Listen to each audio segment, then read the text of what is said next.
All right, good afternoon, everyone. Welcome to Maruf Center for Youth Innovation, Teachable Moments. And we are blessed today with having Brother Kofi James Ali joining us today.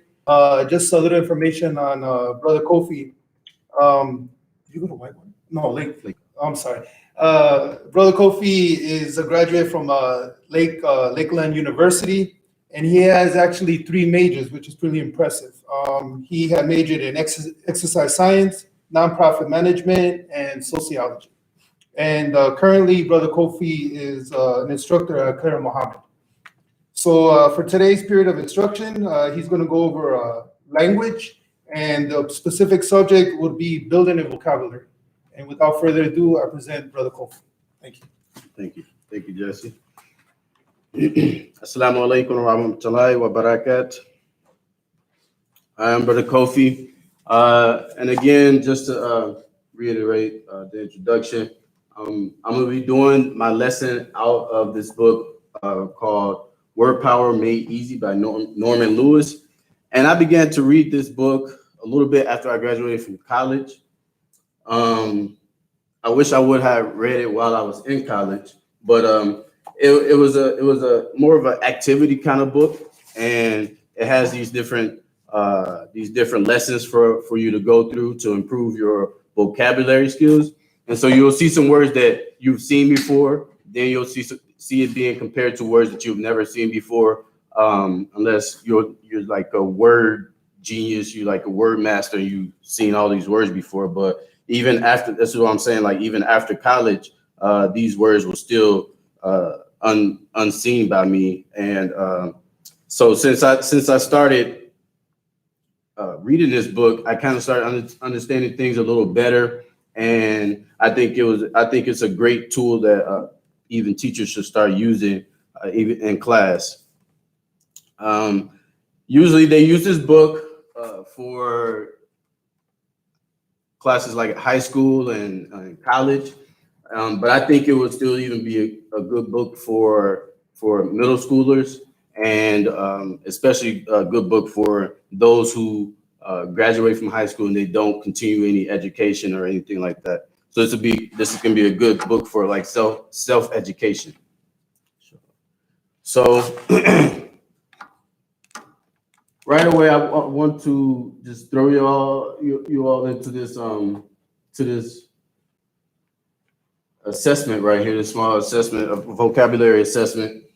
And if you're at home, you can take a couple seconds to go, or a couple minutes to go and get a pencil and pen if you want to, or pen and paper if you want to. Otherwise, you can just try to memorize it. But if you cannot see it, I'll try to read the words loud enough so you can see it. It's a multiple choice assessment here. And like I said, some of these words, you've probably seen them before. Some of them, maybe you haven't. And what I want you to do is to check the closest definition of each such word, to keep a valid score, refrain as far as possible from wild guessing. So you have to check which word you think matches the word that is italicized. So I'll just give you all, whoever is out there, if you're watching, to give you a second to get a pencil and paper, something to write on.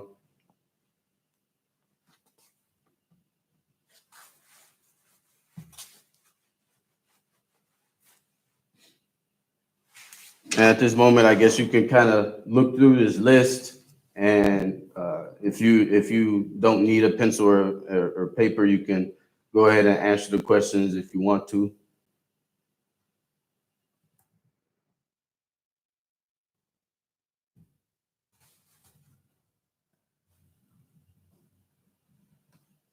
So, and also a little bit about this book is that each activity that it goes through, it kind of introduces you to the activity, and it kind of gives you a little more information about what vocabulary is, how vocabulary can help, why some people's vocabularies are low, how some people get their vocabulary so high.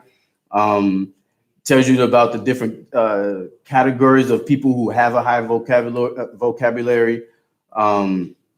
and then it will lead you to the assessment. And then while you're doing the assessment, you can kind of understand why why you're doing the assessment, and it can help you to understand how to complete the assessment without a lot of stress. So it's more of like a fun book to kind of go through. It's not just like a chapter book where you're reading. So, so number one, the word here. The word here is disheveled. Disheveled appearance. So does disheveled appearance disheveled? Does it mean A, untidy, B, fierce, C, foolish, D, peculiar, E, unhappy? Okay, so remember your answer. Number two, a baffling problem. Baffling. Would the answer be A, difficult, B, simple, C, puzzling, D, long, E, new?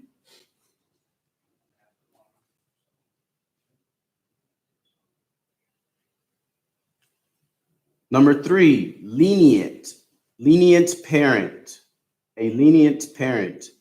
The answer letter A, tall, B, not strict, C, wise, D, foolish, E, severe.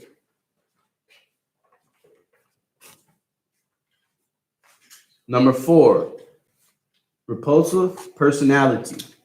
Repulsive. Is the answer A, disgusting, B, attractive, C, normal, D, confused, E, conceited?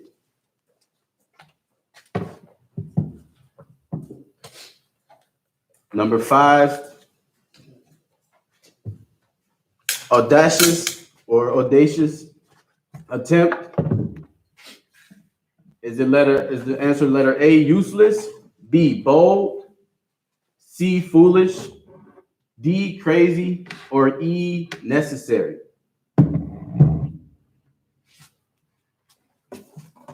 Six, agile, or some people say agile. Agile climber. A, lively, B, tired, C, skillful, D, careful, or is it E, stubborn?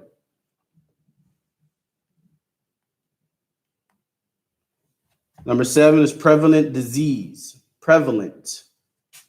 The answer letter A, dangerous, letter B, catching, letter C, childhood, letter D, fatal, letter E, widespread.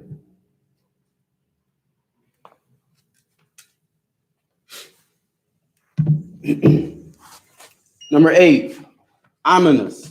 Ominous report. Is the answer letter A, loud, letter B, threatening, letter C, untrue, letter D, serious, or letter E, unpleasant? Number nine, an incredible story. Is the answer letter A, true? Is it B, interesting? C, untrue? I'm sorry. C, well known? D, unbelievable? Or is it E, unknown? Number 10, foot doctor. I'm sorry. Number 10, a good oculist.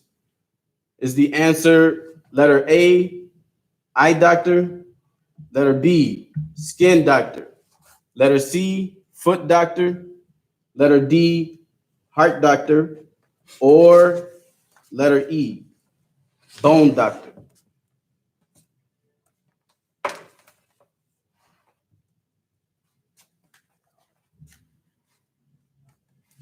All right, so I'm gonna open you all up to the answers.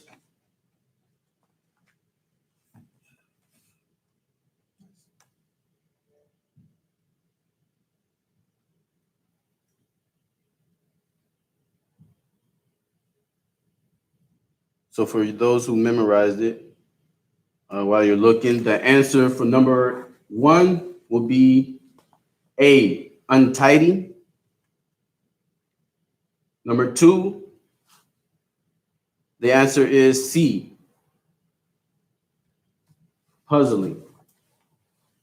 Number 3, the answer is B, not strict.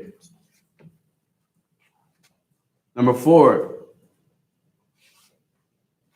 the answer is A, disgusting. For number 5, the answer is B, bold. Number 6, the answer is A, lively. Number 7, answer is E, widespread. Number 8, your answer is B, threatening. Number 9, your answer is D, unbelievable. And number 10, your answer is A, eye doctor. All right, so the answer is there at the bottom. So, so again, a better introduction is or a better way to explain the purpose of this lesson is to show how building your vocabulary will improve your thinking, increase your self-assurance in speaking and writing, and to give you a better understanding of things that we may face in the world.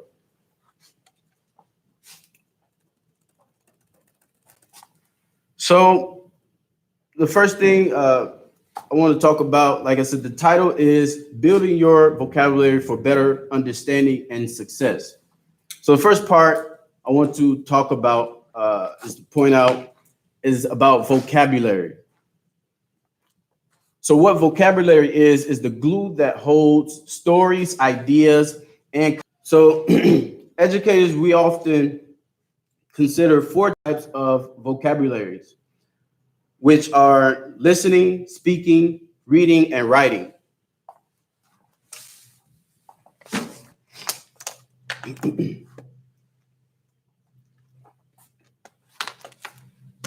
Sorry.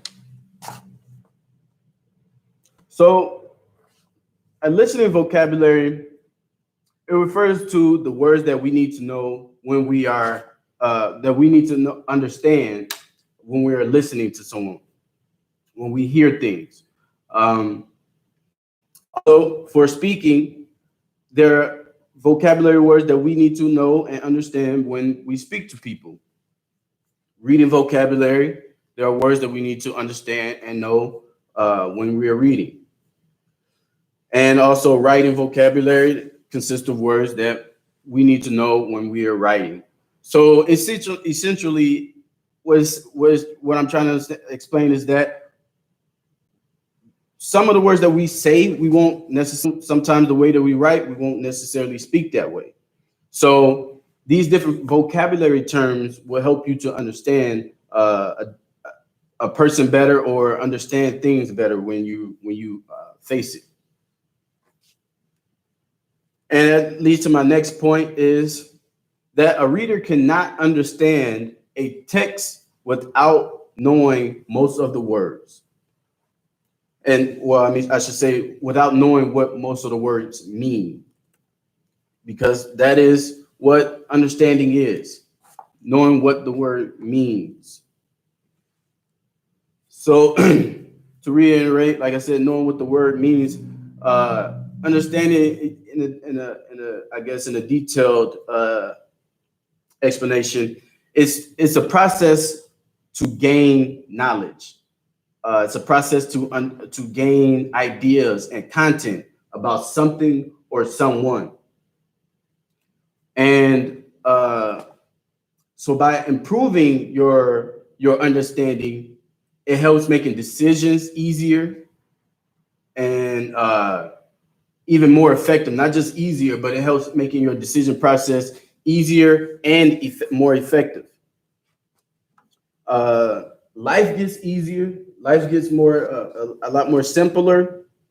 Life is less stressful, and your ability to identify relationships, relationship possibilities, becomes more effective, more of a better choice. You get to make better choices when you're spotting relationships between, whether it may be business relationships, may it be choosing a friend or whatever. We have different relationships in different people's lives. And another thing about understanding I want to point out is that the key to a successful relationship, it depends on your ability to understand each other.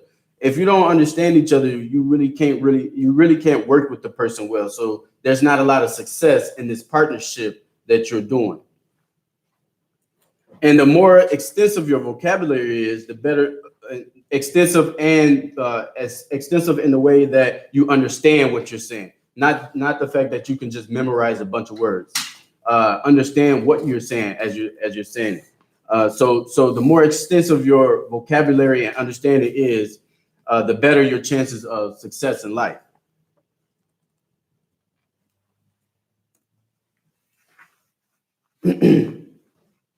So before we go into this next lesson or this next assessment, I want to talk about the functions of building your vocabulary. So we have different functions or different processes that we have to go through in order to learn a language. So even this will be even a good lesson for for those bilingual people out there. Alhamdulillah. So like a lot of the students that I deal with, they speak a different language, and so when you're learning English, obviously, or even if you're learning a different language, any language, there's a process to learn it the proper way, to be effective, to be able to be understood. If you go to a different country and you're learning a different language, you want to learn it the proper way so that you can be understood. So building your vocabulary is a basic function to learn a language. And while building your vocabulary, keep in mind of the pronunciation systems. So people, like I said, I forget what word I was saying, but people say this agile, they say it two different ways. And you have to understand that. You can't be mindless or clueless that people say things in different ways, and just because they say it in a different way, all of a sudden you don't understand.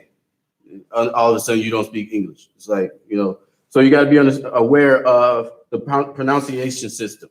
And also what goes along with pronunciation system is that the area that you're coming from. So Western versus Eastern, Impala and Impala. People say it two different ways. So it doesn't necessarily mean the person is wrong for saying it. Does the letters make those sounds? Yeah, if it make the sound, then most people, depending on where you're from, it's more suitable to say it that way. And then also the etymology of a word. So learning the root word. So learning the root of the word, it helps you to understand and remember words from the same root, and it helps you to understand how the word is being pronounced and why is it a word. Lastly, always be mindful about your learning pace.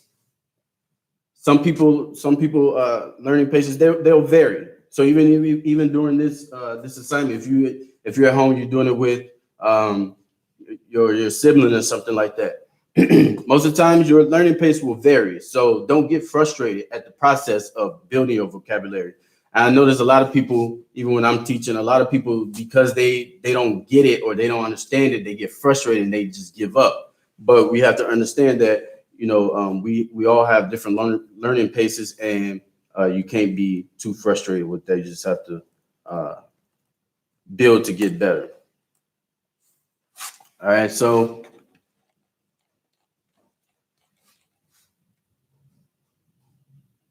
lesson number 2, assessment number 2, says to write in the blank, or write in the blank in column B a word starting with the letter P that is the same or similarly the same in meaning as the word given in column A. So essentially what it's saying is that in column A, you have to give a word in column B to match the words that's in column A. So that the word that you give in column B, you have to use a P word that's the same as or similar as the word in column A.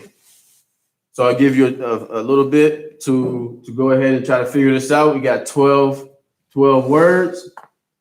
So basically, you're looking for synonyms words that are synonyms that start with the P to these words. So the first word is bucket. You have to find a P synonym word. Number 2 is trousers. You have to find a P synonym word. Number 3 is maybe. Number 4 is forgive. 5, separate. 6, likely.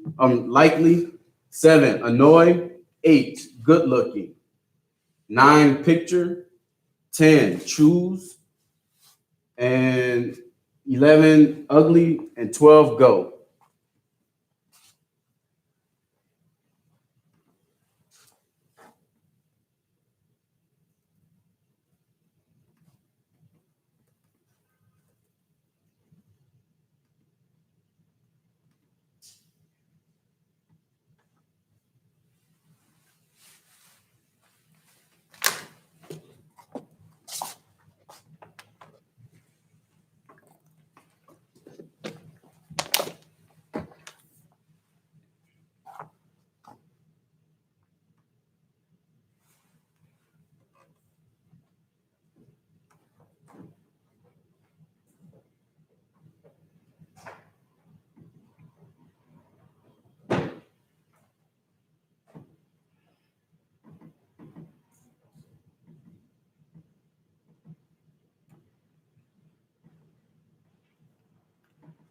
So as you're going through this list, I'm trying to figure out different words to put in column B. Even myself, I forgot. Let me see this book here. I don't even know how many I had wrong when I first did it.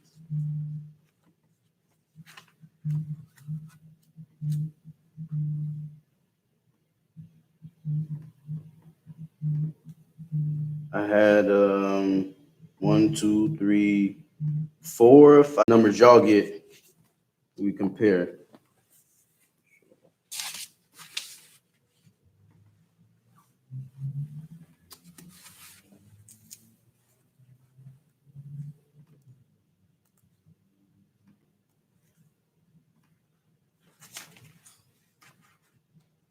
The first assignment that I had you all to do, that was actually a 60-word assessment in the book, in which if you purchase the book or if you get a hold of the book, you'll see it. And out of the 60 words in that first assessment, I think I got, or it says I got 60 wrong, or I'm sorry, I said 60 wrong. I had 20 wrong. So 20 wrong, so I got a 40 out of 60.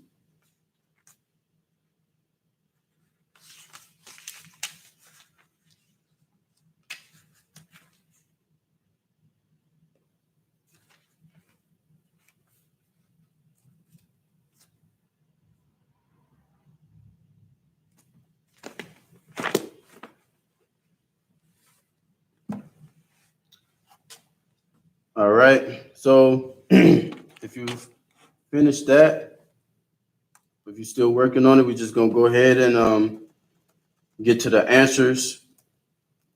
And you could have written multiple different answers if you had two different words or two words that came to mind that were both P words. Those are both suitable. So for number one, the answers could have been pail or pan. Number two, answer could have been pants. Number three could have been between the three, perhaps, probably, or possibly. Number four, the answer could have been pardon. Number five, part. Number six, probable, possible, or perhaps. So it could have been any one of those three. Number seven, the answer could have been pester. Number eight, the answer could have been pretty. That's pretty simple. Number nine, photograph or painting could have been. Lastly, number 10 could have been pick. Number 11 could have been plain. And then lastly, number 12 could have been proceed.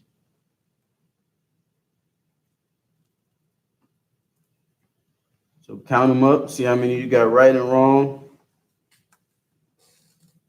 I hope you all got a perfect score. You wrote everything I said. Y'all so bright.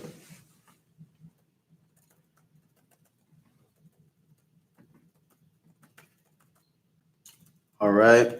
So like I said, throughout the book, it kind of stopped and paused to give us, to give you like a better synopsis of why building your vocabulary it'll help you become a successful person and help you understand why they made this book, why you're reading it. So again, another point that I want to point out before we go to our next exercise is that, and the fact that the book also points out, Norman Lewis, he also points out that there's a study that shows that children between the ages 6 to 10 years old learn about 5,000 words per year, compared to adults who learn about 50 new words per year after finishing either self-education or no longer attending schools. And that's a big gap from 5,000 words. You yourself, when you were 6 to 10 years old, a lot of you were probably learning 50 or 5,000 new words per year. And what it said from the ages of 4 to 10, by that time, a student who's 10 to 11 years old would be able to know, was it 50,000 words? Or is it 35,000 words? So that's a pretty big gap from adults to children. And it kind of explains reasons why. So usually children are more filled with questions. They have a desire to know and understand. And when you're going to school, you'll be more prone to pick up a dictionary to look up a word when you hear a new word.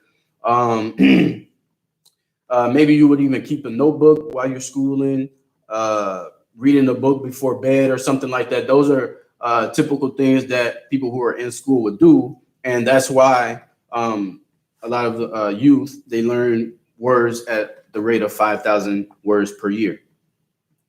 As an adult, you gradually use your energy to learn. You kind of lose your energy to try to understand more stuff or to know. You know, even kids, they would ask a question just to know. Like they wouldn't even, it's just like they just want to know. And so, like, you know, as we become adults, even though that's probably not even the best way to gain knowledge is to ask just to know, but we even don't even do that. You know, a lot of adults, we even high schoolers don't even do that. Don't even ask. And an adult who loses that urge to learn, to understand, and to know, they stop growing intellectually. They stop building successful and lasting relationships, and they miss out on many life opportunities. So, you know, because at some point when you stop learning, your life kind of like plateau. Um, you may accomplish some goals, and you may not, and you know, but if the ones, and even the ones that you do, it don't last so long because you don't desire to do more. All right. And another thing, vocabulary is essential because words are symbols to knowledge. So the key is kind of like the key to accurate thinking.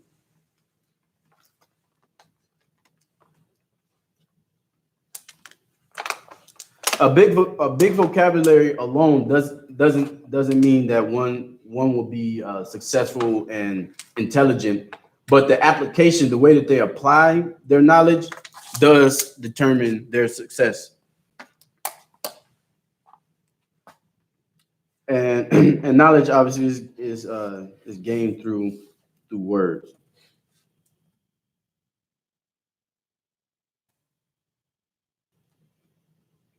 Even if you think about it, even Braille is a form of words to the blind.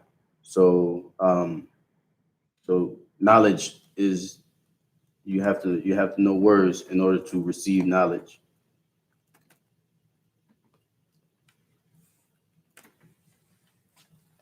All right, so let's go into the next assessment here. Those are the answers.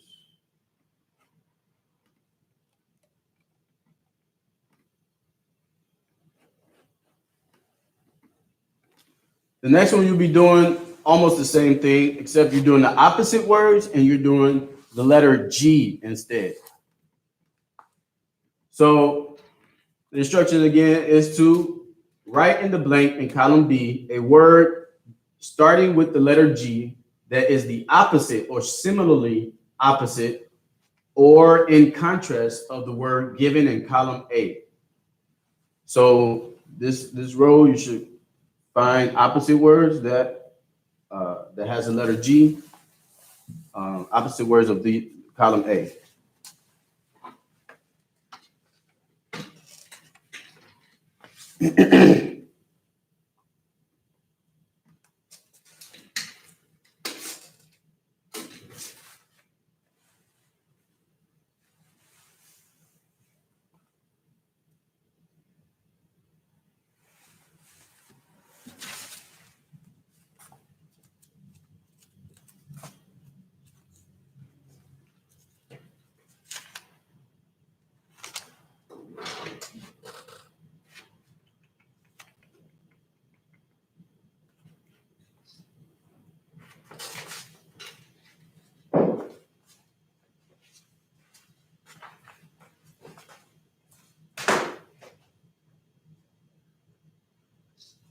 Oh, actually, the last assessment that's in the book, it's actually a 25 word assessment that I did, and that's the one I got 5 wrong out of the 25. And then this particular one it's a 25 word assessment as well, and I scored 1, 2, 3, 4, 5, 6, 7, 8, 9. Whoa, I got 9 wrong on this one.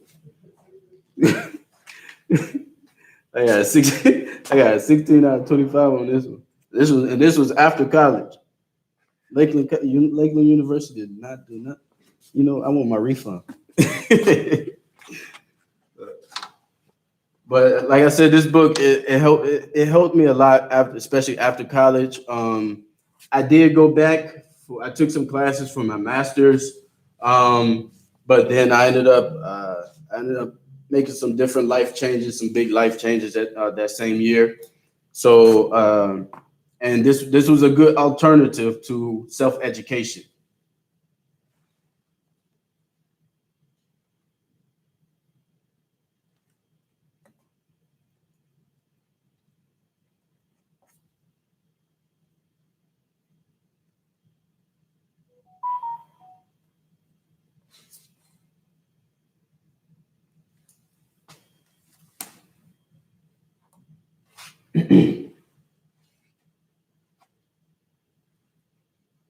Okay, so if you still follow along here, the first word was lose. Number 2 is midget. Number 3 is special. Number 4 is lady. Number 5 is tape. Number 6 is moron. Number 7 is sad. Number 8 is boy. Number 9 is happy. Number 10 is plain. 11 is hello. And number 12 is here.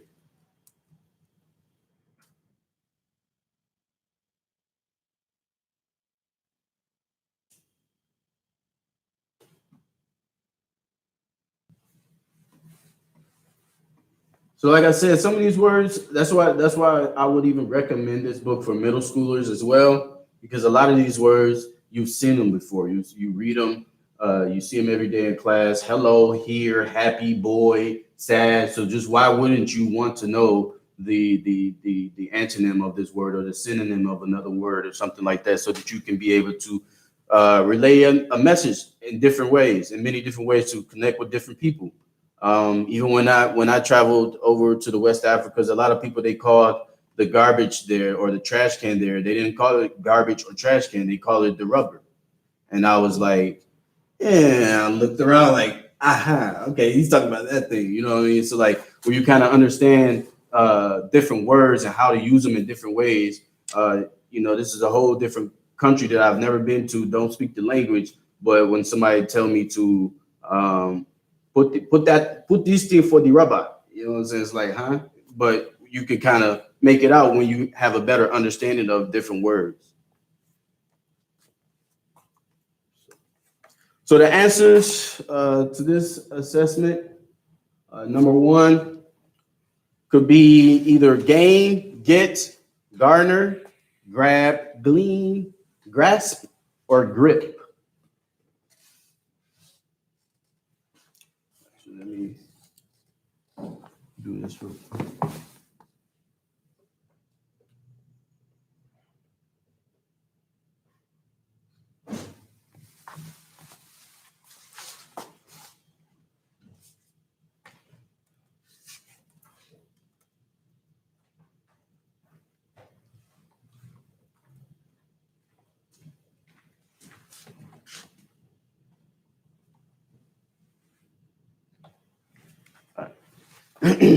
So there you go. You can see the answers there.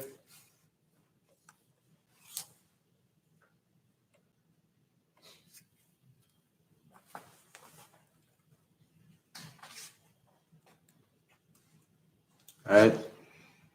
So we got the answers there. Number 1 could be either gain, get, garner, grab, glean, grasp, or grip. Number 2 could be either giant, gigantic, great, or growth. And then even here, you can see gross right here could be used in different ways, right? So gross could be used for, something big, or gross could be used for something like ill, disgusting, right? So number 3, the answer could be general. Number 4, gentleman. Number 5, the answer could be give. Number 6, the answer could be genius. Number 7 could be glad, gleeful, or gleesome. Number 8 could be girl. Number 9, your answer could be either gloomy, glum, grieving, or grumpy. Number 10, your answer could be gaudy, grand, or grandson, or grandison. And then number 11, your answer could be, oh, I'm sorry, that's what I say, grandiose. I didn't say that. Oh, I'm sorry. Number 11, your answer could be goodbye. And number 12, your answer could be gone.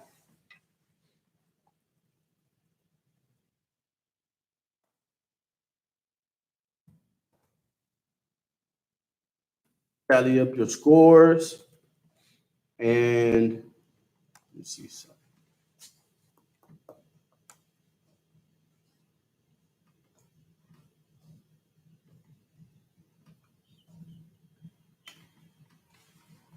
All right. So yeah, so tally up your scores. And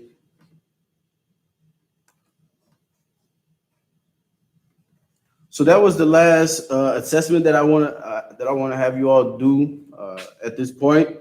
But just some things to wrap up to understand for the students and for the parents, even if you're a teacher at home.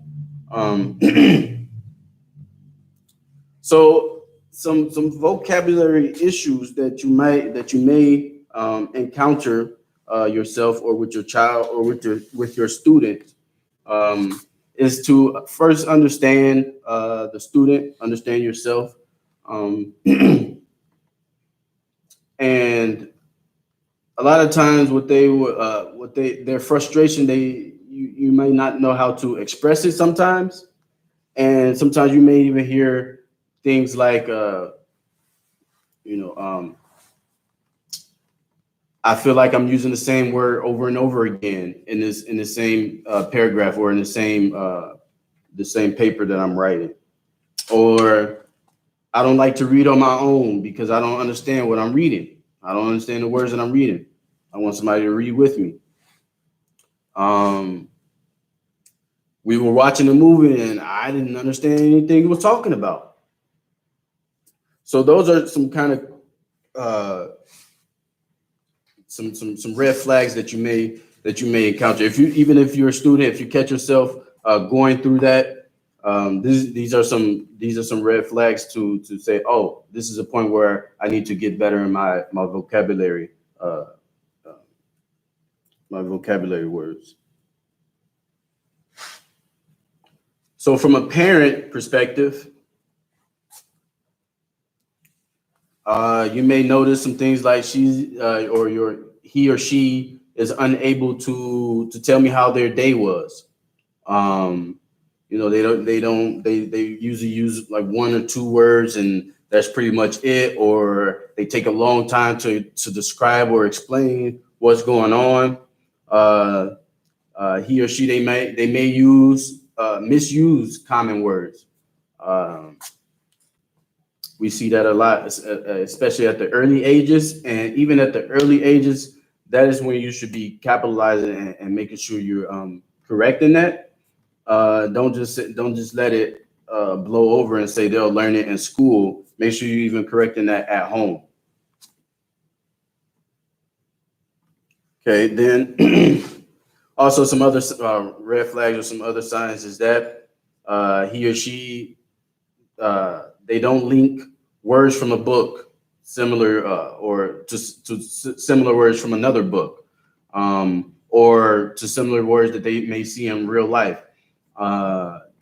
Just for example, you may have read a book with them before, and or about a certain subject, and then you read another book, a different book with the same subject, and it similarly has the same words, but they keep skipping over them, keep messing them up or something like that.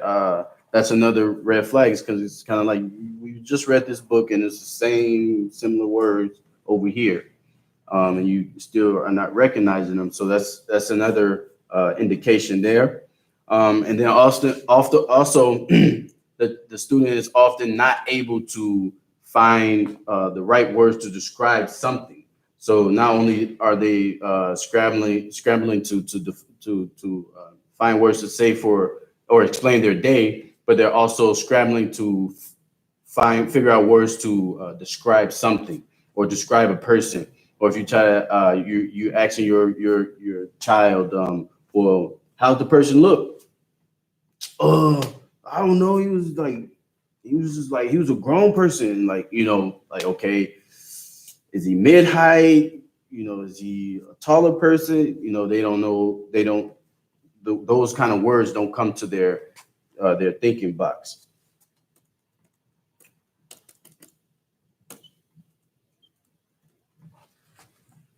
And also, so some tips about how to help. So these are some things that, like I said, the parents, teachers, and kids can do to increase the students' vocabulary limitation.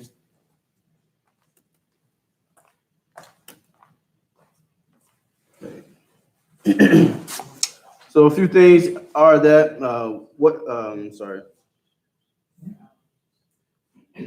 that kids can do on their own is to find books to read on their own. The more books you can read, the more new words you'll learn, the more new words you'll see.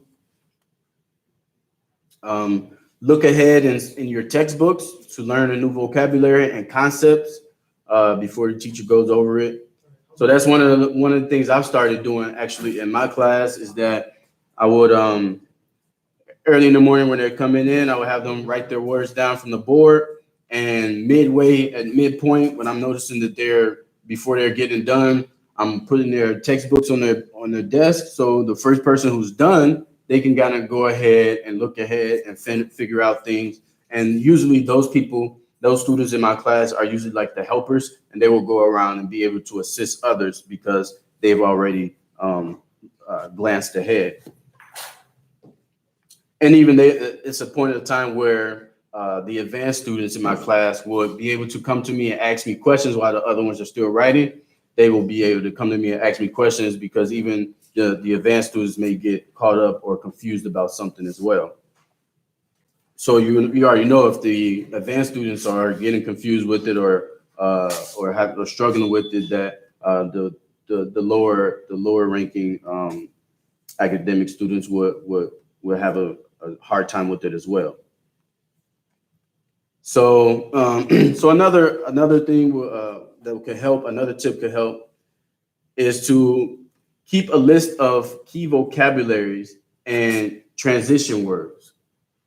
So this was one of the things that helped me. Actually, I learned this one while I was in college.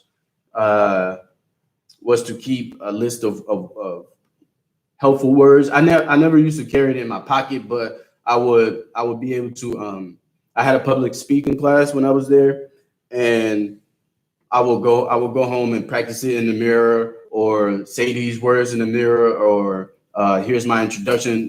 If I needed to come into a classroom and introduce myself, how am I supposed to say it? How am I supposed to do it?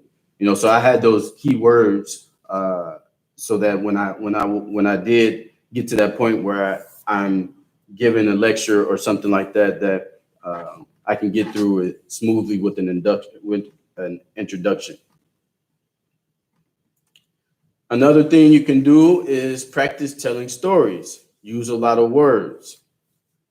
And using words like first, then, finally, those kind of stories, because when you use those kind of words, it helps you to be able to roll into another word. And if you're an open-minded person, you may even roll into a word that you just heard it before. It sounds good to go with this. Finally, the man stopped being loquacious. Like, you may not know what loquacious is, but you heard it before. And it will give you a chance to even look up the word that you want to add to your story. So some things that parents can do, especially at home, is to engage in your child with engage your child with conversations every day. So, even if you should try to include new topics if you can. Otherwise, it's better. It's better to just keep asking them how their day went. How do they feel about it? Lead to another question. And have them to be answering these questions. And kind of make with kids. You kind of have to make them use their words because they're not going to know how. And just run them in a circle where they're using their words, and it's a training. All right, and then another thing is to read to your child daily if you can. Even if it's reading the same book, having them to get familiar with these words that are in this book. You can learn more things about one word. You can learn if it's an antonym. You can learn if it's a synonym. You can learn if it's a noun. You can learn if it's these different parts of speech, different types of categories. You could learn different things about the same word. So even if you're reading the book over and over again, it's still helping you to learn something new. And then also, while you're reading the book,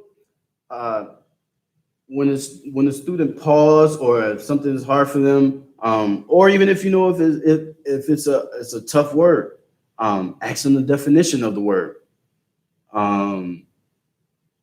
Talk to them about what was the book about. Don't just read the book and then when you're done, the parents usually get sleepy and they just it's time to go to bed. But actually, try to get them to talk about what they read. And again, that's like you're hitting two birds with one stone. They're reading and learning new words, and then you're talking to them, having them to explain it back to you, so they're getting a better understanding. So it goes back to what I was saying, that just because you have a big vocabulary doesn't mean that you're automatically an understanding or intellectual or successful person. Then also another thing is to help them or help build word knowledge by classifying and grouping objects or pictures while naming them. You can also help build your child's understanding of language by playing verbal games and telling jokes or stories. You can also encourage your child to read on his own. Like I said, you have those students who will always want somebody to read with them or read for them, but it's essential to encourage your child to read on their own. All right. So that sums up my presentation. Alhamdulillah. So I hope you all learned something. Maybe some of these words you can now put into your word box and be able to use them. Let's make learning cool. You know what I'm saying? Make learning a new thing, because you never want to be walking around here like a cow. You know what I'm saying? Heedlessly. So I would say let's make learning cool. Let's make learning a new thing. Stay safe. Be careful, and especially at this time, and stay clean. Inshallah. All right, assalamu alaikum.